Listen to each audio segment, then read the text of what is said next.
시청자 여러분 안녕하십니까? 미국과 중국 간의 무역전쟁이 날이 갈수록 확전되고 있는 양상입니다. 당초에는 미국의 대중무역 적자 문제로 시작이 되던 게 지금은 세계 정치 경제 질서의 패권 문제로 점점 더 확전이 되고 있는 모습입니다. 그런데 문제는 이들 두 나라, 미국과 중국은 우리나라의 경제에 심대한 영향을 미치는 나라들일 뿐더러 한반도 외교 안보 질서에 또 빼놓을 수 없는 두 나라가 되겠습니다. 그래서 이번 주제는 미중 패권 전쟁을 주제로 잡았습니다. 범위도 워낙 넓어서 이번에는 무역 기술 그리고 금융 2부에 걸쳐서 진행하도록 하겠습니다. 오늘은 그 중에 무역 기술 부분이 되겠습니다. 오늘의 갈증 해소, 미중 패권 전쟁 중에 무역 기술 부분입니다. 안녕하세요. 안녕하십니까? 네, 오늘 그 중국 경제 하면 우리 또 전 교수님 빼놓을 수가 없죠. 그래서 전 교수님 오늘 모셨는데, 전 교수님 오늘의 우리 갈증 해소 이게 무역과 기술 부분인데 소위 무역 전쟁이라고 한 게 이제 시작된 게 한 1년쯤 됐잖아요. 그 사이 지금 어떻게 진행이 되어 왔습니까? 알루미늄, 네. 철강, 네. 가전, 자동차에 대한 이제 수입 규제부터 네, 미국이 시작. 보복 관세를 이제 부여하다가 네. 이젠 드디어 이제 하웨이의 CFO를 구속하면서 네. 이제 기술 전쟁으로 그 전쟁터를 옮겼고 네. 그리고 2월 말에 그 미국에서 워싱턴에서의 7번째 회담에서는 네. 드디어 환율 문제까지를 포함하는 네.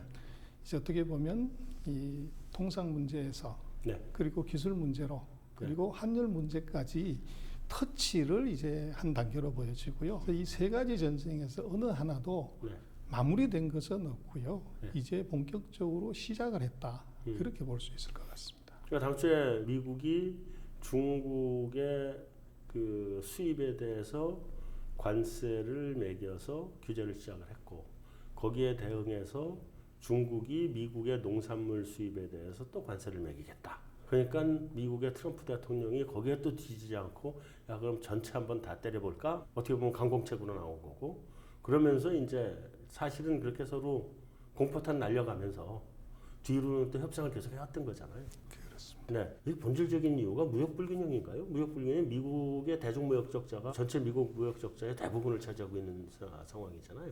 근데 이게 본질적인 문제가 무역 불균형인지 아니면 패권 전쟁인지 실제로 얘기하는 것처럼 어느 쪽입니까? 무역 전쟁은 핑계일 뿐이고요. 네, 그래서 모든 최근 500년간의 대국의 굴기에 패턴이 있습니다. 네, 그래서 모든 대국은 제조 대국으로 이제 일어서고요. 네, 그리고 무역 대국으로 융성을 하고 네. 무역 대국은 필연적으로 군사 대국이 됩니다. 네. 그렇죠. 그리고 군사 대국이 된 이후에 돈이 모이기 시작을 하면 금융 대국으로 가는 것이 모든 대국의 이 흘러가는 길이었고요. 네. 세계 1위의 제조 대국은 지금 중국입니다.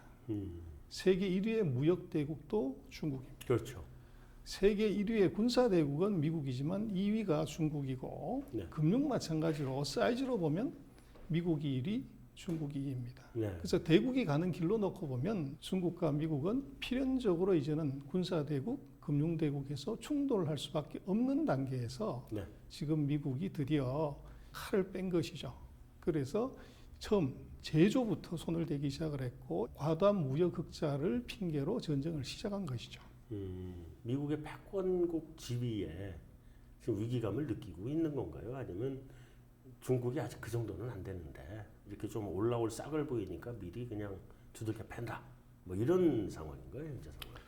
그래서 미국은 100년 동안 이미 세계를 지배를 했던 패권국이고요. 세계 1등이었죠. 네. 그래서 미국이 세계를 통치하는 룰이 있었습니다. 네. 과거의 트렌드를 놓고 보면 미국 GDP를 100이라고 했을 때 넘버 2의 GDP 비중이 40%를 넘어가면 네.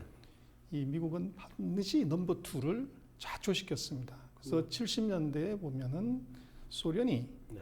44%대를 도달하자마자 페레스트로이카를 통해서 분열시켜서 소련을 해체시켰고요. 네. 1984년에 이 일본이 미국 GDP의 38%에 도달하자마자 네. 85년에 프라자 합의를 통해서 일본을 30년 동안 네. 좌초시켰습니다. 그런데 지금 중국이 보면 2010년에 미국 GDP의 40%를 넘어갔습니다. 그래서 2010년에 그러면 이제 2010년에 이것을 좌초시키는 것이 맞는데 네.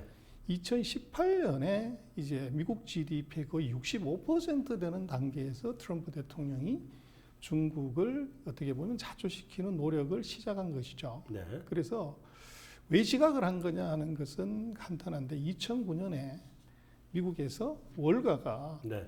이것이 금융위기를 자초를 했고 이것이 전 세계로 미국은 물론이고 불이 엉겨붙는 상황에서 이 불을 끄는데 10년이 걸렸다고 봐야 됩니다. 네. 그래서 그 불이 완전히 꺼진 것이 이제 2018년이고 네. 불 끄고 나서 봤더니 넘버 2가 과거에 이 소련이나 일본보다도 너무 커졌어. 월등히 더 큰 상태에서 들어와 있기 때문에 네. 네. 누가 봐도 지금 트럼프의 그 중국에 대한 압박은 조금은 논리적으로도 그렇고 과도하다는 느낌을 받습니다. 네. 그래서 그것은 말씀하신 미국의 강대국의 지위에 대한 약간의 초잠이 가미된 것이 아닌가 그렇게 볼 수 있을 것 같습니다. 초점이 가미됐다. 근데 좌초시키기에는 중국이 너무 커져버린 거 아닌가요? 과거에 이제 일본 같은 경우는 미국 GDP의 75% 가까이까지 갔습니다. 네. 그래서 그런 이제 일본도 미국은 자조시킨 이 경험이 있죠. 그래서 그건 조금 다르지 않나요? 그러니까 대국이라고 그거는, 하는 네. 것은 경제력으로만 되는 것은 아니고 네. 거기에 기술력, 군사력, 네. 그리고 문화력 네. 뭐 이런 것들의 총체적인 어떻게 보면 종합 힘이 네. 이게 이제 국력인데 네. 지금 미국으로서 놓고 볼 때는 중국의 경제력이 미래에 네. 불안의 싹이 될 수 있다는 것이죠. 그건 확실하죠. 그래서 이제 그것들을 원초적으로 싹을 없애자 하는 것이 미국의 어떻게 보면 노력이자 또는 공격일 수가 있다고 봐야 될 것 같습니다. 근데 84년, 85년 당시에 일본과 지금의 중국을 양쪽을 좀 비교를 해보면 일본은 미국이 주먹질을 시작할 때 그때는 40% 정도밖에 안 됐었거든요. 그리고 그때 일본의 엔화 환율을 반토막을 쳐버렸죠. 중국은 위안화 환율을 반토막을 아직 치지 않은 상태고 제대로 된 상태에서 65%까지 올라와 버린 거란 말이에요. 그 차이가 양쪽이 좀 있는 것 같고 또 한 가지는 일본은 인구수가 그래도 많아봐야 1억인데 중국은 13억 대구에 또 부전 자원을 놓고 봐도 일본은 거의 없는 나라인데 중국은 석유니 뭐니 매장량이 엄청난 나라란 말이죠.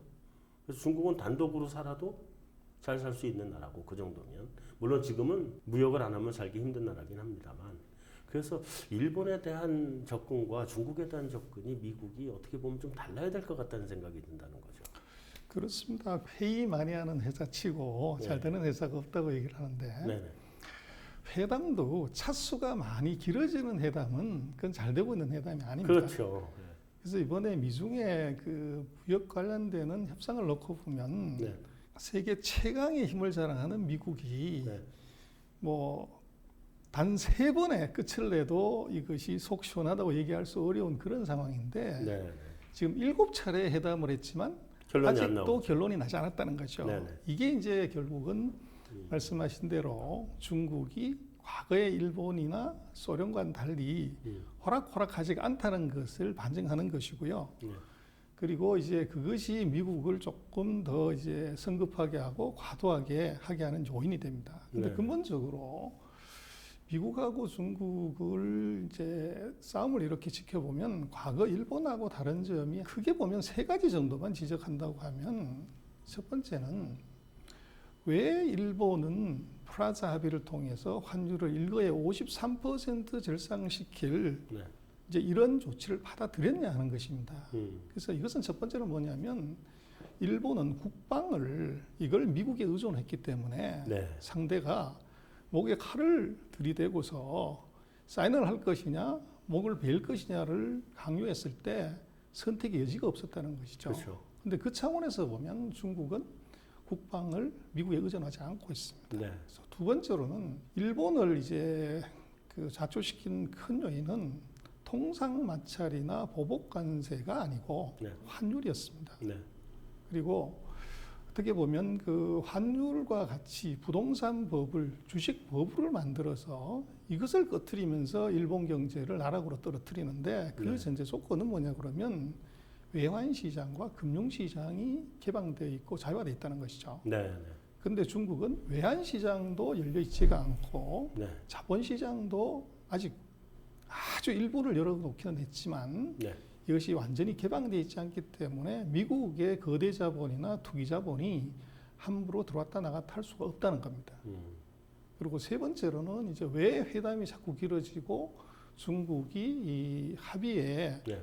한 번에 답을 내지 않냐 하는 것은 그것은 맷집이라고 볼 수 있습니다. 네, 1985년에 네. 일본의 인당 소득이 한 $11,000 정도 되는데 네. 일본의 인구가 1억 3천만 명입니다. 네. 근데 금년에 중국의 인당 소득이 한 $10,000를 넘어가고요. 그렇죠. 인구가 지금 13억 8천이기 때문에 같은 기준으로 놓고 본다면 1985년에 일본에 비해서 중국이 맷집이 10배가 더 세다는 것이죠. 네. 이것이 이제 미중의 회담이 길어질 수밖에 없고 빠른 답을 내지 못하는 이제 중요한 이유가 아닌가 싶습니다. 자, 이제 중국의 입장에서 이제 관전을 좀 해보면 시진핑 그 중국의 말하자면 이 주석이 집권을 하면서 내건 게 중국몽이잖아요.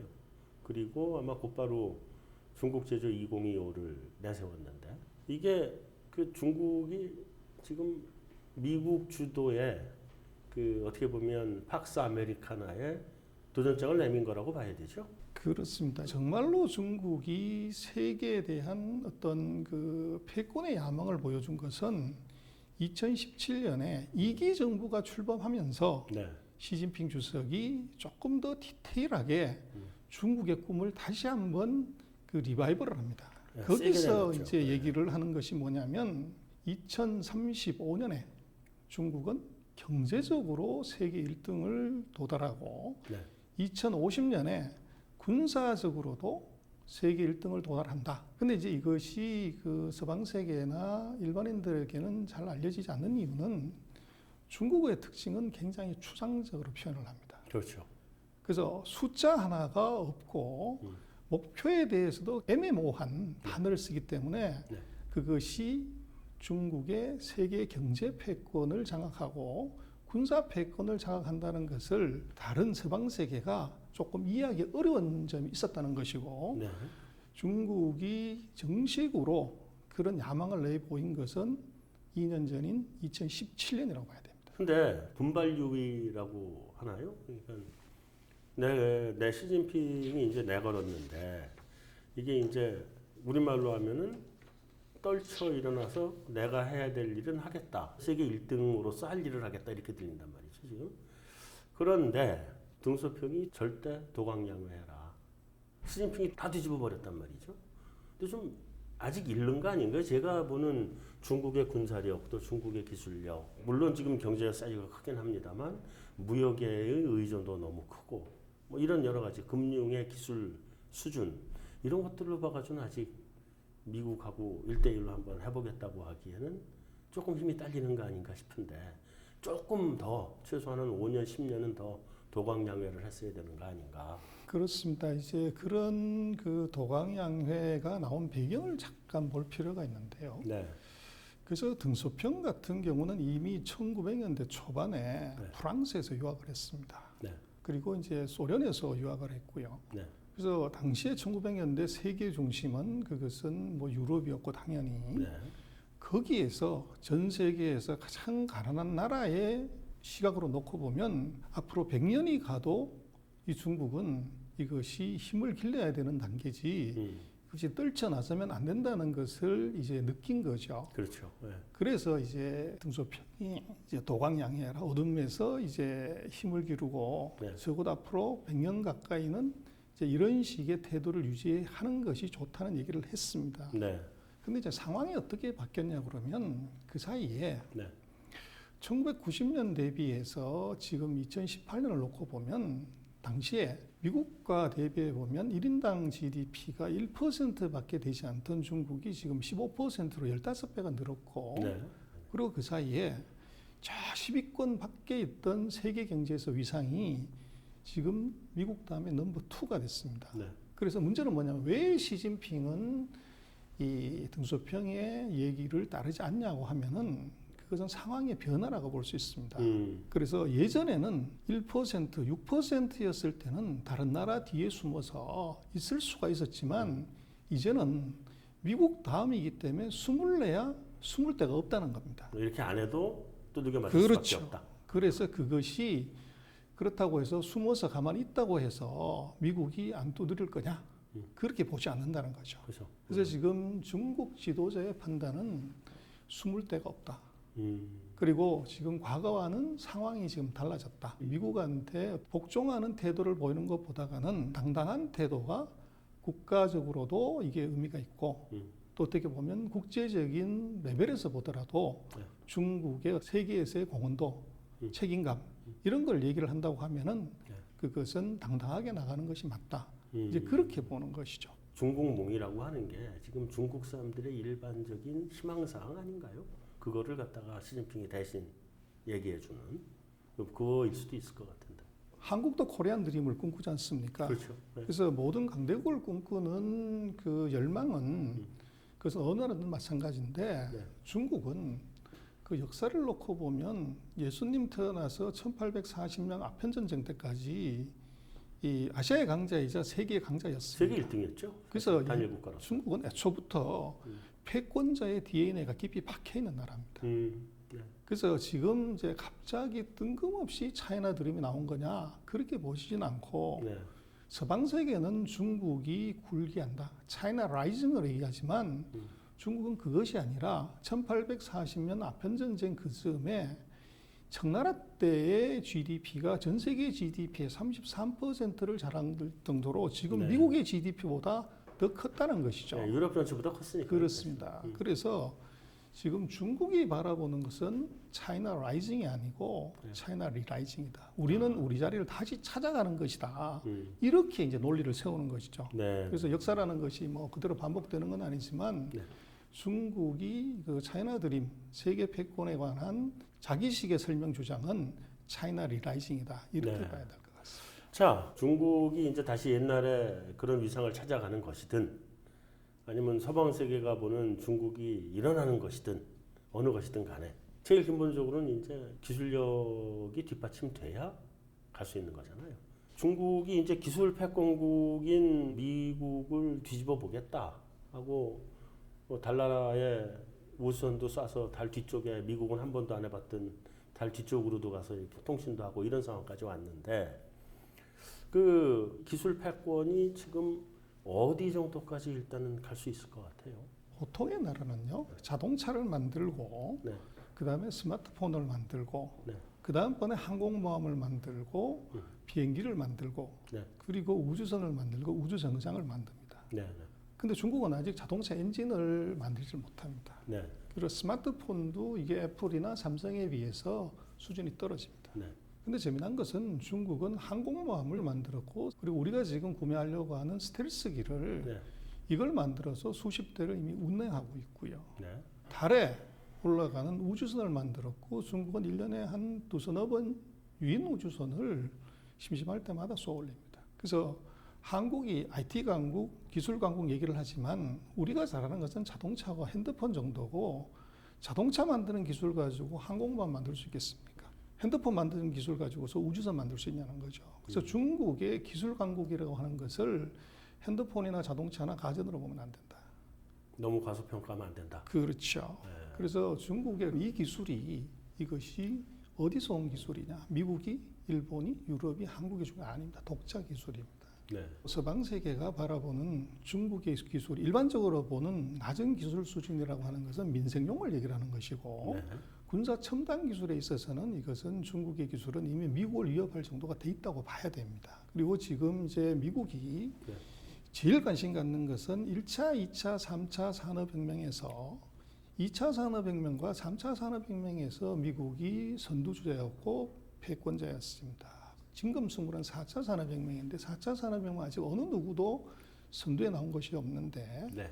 그래서 미루어 짐작한 데는 그러면 특허를 누가 더 많이 갖고 있냐가 이제 중요한 의미가 되는데요. 4차 산업혁명의 경우는 빅데이터를 모으고 거기서 IP를 뽑고 그것을 AI에 집어넣고 그것을 로봇에 심는 것이 기술 측면에서의 간단히 본 4차 산업혁명입니다. 그런데 특허 수준을 놓고 보면 지금 놀랍게도 이 빅데이터, IoT 그리고 요즘 많이 얘기하는 자율주행 자동차 이 분야에서는 미국보다도 중국이 더 많은 특허를 내고 있다는 것이죠.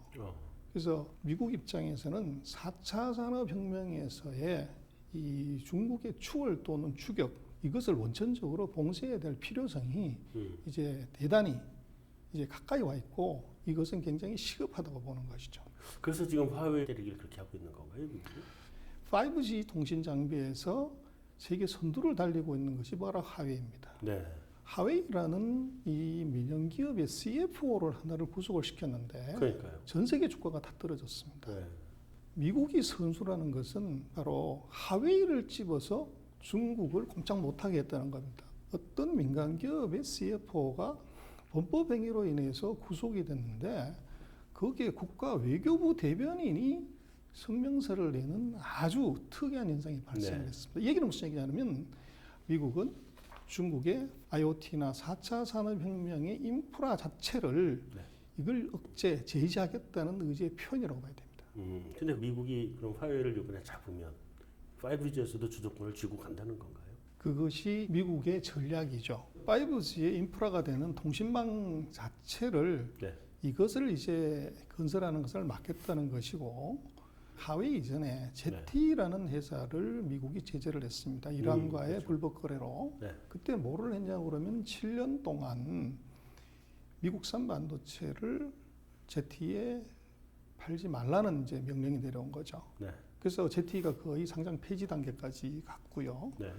그래서 이번에 미국이 굉장히 중요한 핵심 반도체를 그렇습니다. 공급하는 부분을 그렇습니다. 그래서 중국의 경우는 반도체 자금률이 산업 전체적으로 한 12%밖에 되지 않고 88%를 수입을 하기 때문에 이제 반도체가 아주 치명적이죠. 근데 문제는 중국의 경우에 화웨이가 ZT에 비하면 4배 정도 큰 회사입니다. 그래서 인프라를 기본적으로 우리 삼성전자처럼 깔고 있는 회사인데 이 회사에 대해서도 ZT와 똑같은 이 미국산 반도체를 팔지 못하게 하는 조치를 하는 순간에 중국의 이 5G 통신망의 건설에 이제 치명적인 차질이 오게 됩니다. 그래서 이것이 이제 미국이 노리는 전략인데 그래서 아마 최근 그 미국과의 협상에 중국이 6천억 불에 달하는 반도체를 사서 무역 수지 흑자를 줄이겠다 이런 이제 오퍼를 합니다. 그렇죠. 근데 이제 미국이 아주 재밌는 것이 콧방귀도 끼지 않는다는 것이죠. 그래서 미국의 생각은 반도체 자체를 공급하지 않은 방안을 지금 검토하고 있는 단계에서 중국의 얕은 수가 보인다는 겁니다. 근데 이제 문제는 뭐냐 그러면 중국이 전 세계 반도체의 65%를 소비하는 최대 소비국이라는 얘기입니다. 회사별로는 다르지만 미국계 반도체 회사들이 작게는 10%, 많게는 8, 90%를 중국에 팔고 있다는 것이죠. 그래서 미국이 국가 전략 차원에서 중국을 제재해서 미국산 반도체를 팔지 못하게 하는 것은 그것이 의미가 있지만 문제는 그렇게 했을 때 미국의 첨단 반도체 회사들의 매출액이 수익성이 나빠지겠죠. 적게는 10%, 많게는 90%가 줄어들 수 있는 가능성. 그렇게 되면 주식시장에서 엄청난 충격을 받을 수 있는 그런 가능성이 같이 있다는 겁니다. 그래서 이것이 어떻게 보면 미국도 중국에 대한 그 첨단 기술, 특히 이제 화웨이에 관한 제재를 단칼에 할 수 없는 이유가 바로 거기에 있습니다.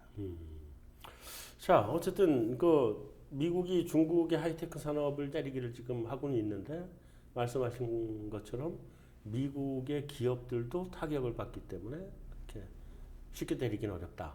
이렇게 봐야 된다는 것이죠. 자, 그래서 어쨌든 넘어가서 보면 기술이나 이런 부분에서 미국하고 중국이 지금 구체적으로 지금 서로 협상을 하고 있는 부분들이 있잖아요. 협상하는 부분에서 중국이 지금 긍정적으로 미국의 그 주장을 받아들이는 것 이런 것들은 어떤 것들이 있고 중국이 못 받아들이겠다고 하는 부분은 어떤 것들이고 좀 어떻게 진행이 되고 있나요, 현재? 중국은요, 지금까지 OEM 생산 월드 팩토리였기 때문에 보호할 기술이 없었습니다. 인가공만 했기 때문에. 네. 근데 이제 최근 10년 사이에 중국이 엄청난 R&D 그리고 전 세계 OEM 팩토리를 통한 기술 습득 네. 그리고 이제 중국을 무섭게 봐야 되는 것은 1978년 이후에 네. 중국의 대학 졸업자가 지금 1억 명입니다. 음. 그 엄청난 이제 그중에서 한 60%를 엔지니어라고 보면 이공계라고 보면 네. 6천만 명의 엔지니어들이 쌓아놓은 이 기술이 있다는 것이죠. 네, 네, 네. 그래서 이 기술들이 이제는 중국도 이 자기가 보호해야 될 기술이 있다는 겁니다. 그래서 기업별로 놓고 보면 최근에 전 세계 IT 회사 중에서 누가 기술 특허를 가장 많이 냈냐 보면 놀랍게도 하웨이가 1위였습니다. 네. 그래서 중국도 이제는 기술을 보호해야 될 필요성이 생긴 상태에서 미국이 기술의 강제 이전이라든지 지재권의 보호라든지 이런 이것을 보장해라고 하는 것이 이번 미중 협상에서 중요한 의제로 올라와 있습니다. 그렇죠. 그래서 중국의 입장에서는 이제는 자기네들도 보호받아야 될 이 지재권이 있기 때문에 네. 그것을 수용한 겁니다. 수용을 하기로 그렇습니다. 시작한 거예요. 예, 그래서 그것이 트럼프 대통령이 미중의 협상에 관련해서 이 3월 1일을 기점으로 해서 보복 관세를 때리는 것을 연기하겠다. 그렇게 하는 이유가 뭐냐 그러면 중국은 우리로 치면 국회를 1년에 한 번 3월 달 양회의라는 데서 이제 하게 됩니다. 네. 그래서 3월에 이게 양회의가 열리기 때문에 이때 관련되는 법안을 통과시켜야 되는 것이죠. 미국의 입장에서는 중국이 지재권 보호를 어떻게 입법화하는지를 보고 나서 그때 보복 관세를 때리는 것도 좋은 전략이라는 거죠. 그래서 미국이 좀 늦춰놓은 거죠? 그렇죠. 유예를 하는 것의 이유는 바로 네. 거기 있습니다. 결국은 지금까지 중국은 보호할 만한 지재권이 없었기 때문에 네. 보호를 안 했지만 이제는 보호할 만한 기술들이 있기 때문에 네.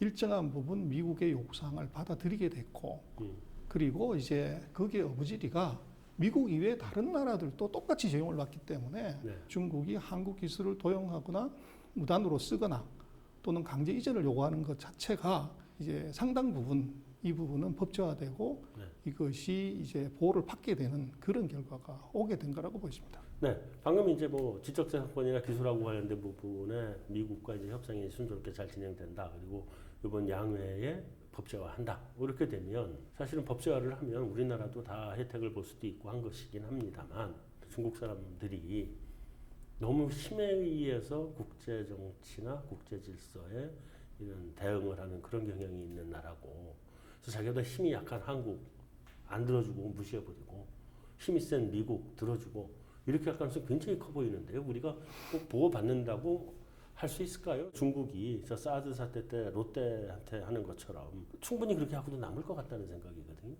예를 들면 삼성전자 어느 순간에 중국 내에 그 갤럭시 휴대폰 시장 점유율 거의 빵이 됐단 말이에요. 얼마든지 그런 여러 가지 방법을 동원해서 우리나라의 그 불이익을 충분히 주고도 남을 나라인데 저는 그 부분이 중국을 믿을 수 있느냐. 그래서 이제 그게 약간의 이제 보는 관점에 따라 다를 수가 있는데요. 네. 롯데 불매 운동 그리고 삼성전자에서 중국 시장 점유율 0.몇 %라는 것이 네. 중국의 불매 운동 때문에 그렇게 된 것이냐? 네. 아니면 한국 기업들의 중국 안에서의 경쟁력이 근본적으로 문제가 되냐를 봐야 됩니다. 네. 그걸 두 개를 혼동하면은 이제 결과가 이상하게 해석이 되는 것이고요. 네. 그래서 지금 예를 들어서 유통의 경우를 놓고 보면 네. 지금 중국에는 그런 말이 있습니다. 산둥성의 호랑이가 네. 저장성에 놀러 가면 저장성의 고양이한테 친다는 말이 있어요. 네. 그래서 내부 유통의 관습 습관 구조가 굉장히 복잡하다는 것이고 지금 최근 10여 년 사이에 전 세계에 세계적인 유통회사들이 다 중국에 들어왔습니다. 네. 유럽에 있는 가르푸부터 해서 일본의 화탕, 한국의 그 엘모마트, 이모마트 전부 들어갔는데 문제는 지금 월마트 하나 정도를 빼놓고서는 전부 퇴출했습니다. 그렇죠. 그래서 롯데마트 같은 경우는 상대적으로 늦게 퇴출을 한 거라고 봐야 됩니다. 그것이 네. 과연 한국의 유통업체들이 유럽이나 일본의 유통업체들보다도 경쟁력이 강한데 저쪽이 불매운동 때문에 이것이 문제가 된 것이냐를 한번 생각을 해봐야 되고, 그다음번에 스마트폰 마찬가지입니다. 스마트폰 마찬가지로 놓고 보면 중국의 스마트폰 사용자가 15억 6천만 명이에요. 예를 들면 중국 가격으로 5,999위안 갤럭시가 과거처럼 소셜 포지션을 나타내거나 이런 건 아니라는 거죠. 일상적인 보편화된 이제 제품인데 거기서 고가품, 중가품이 이게 문제가 아니라 가성비가 문제가 됩니다. 1,999원짜리 또는 999원짜리를 쓰더라도 아무 문제가 없는데 이걸 5,999원짜리를 과연 써야 되냐? 여기서 소비자 선택에서 이게 이제 치명적인 결과가 왔는데, 럭셔리 제품, 고급 제품으로 갔다가 시장의 트렌드를 잘못 읽어서 이게 점유율이 떨어지는 이런 현상도 있다는 것이죠. 그 부분 확실하게 있는데 반대로 얘기하면 그럼에도 불구하고 삼성전자 스마트폰이 그렇게 하나도 안 팔린다는 거는 틀림없이 불매가 있었다는 거고, 이번에 그와 똑같은 사례가 아이폰의 사례거든요. 화웨이 잡자마자 중국 내에서 아이폰 점유율이 떨어지기 시작을 하죠. 아이폰도 곧 퇴출될 거다 중국에서, 이런 얘기도 나온단 말이죠. 뭐 우리도 뭐 예전에 일본 제품에 대해서 그런 것들이 분명히 있는데 지금 중국의 애국심 마케팅보다가는 한국 기업의 근본적인 제품의 경쟁력, 문제가 있겠죠. 그다음에 가성비가 그게 더 큰 이유라는 거죠. 그래서 어느 나라든 뭐 그 애국심에 호소하는 것은 있을 수밖에 없는 구조인데, 근데 지금 그 중국에서의 그 외자 기업들 또는 외국 제품들의 퇴출, 이것은 제가 볼 때는 그 가격 성능, 이 가성비나 이걸 갖고서 판단을 해보면 굉장히 다른 해석이 가능하다는 겁니다. 알겠습니다. 어쨌든 그 미국하고 중국하고는 이제 뭐 패권 전쟁이라고 하는데, 미국이 계속 압박을 가하면 중국이 크게 충격을 받을 수밖에 없는 상황인가요?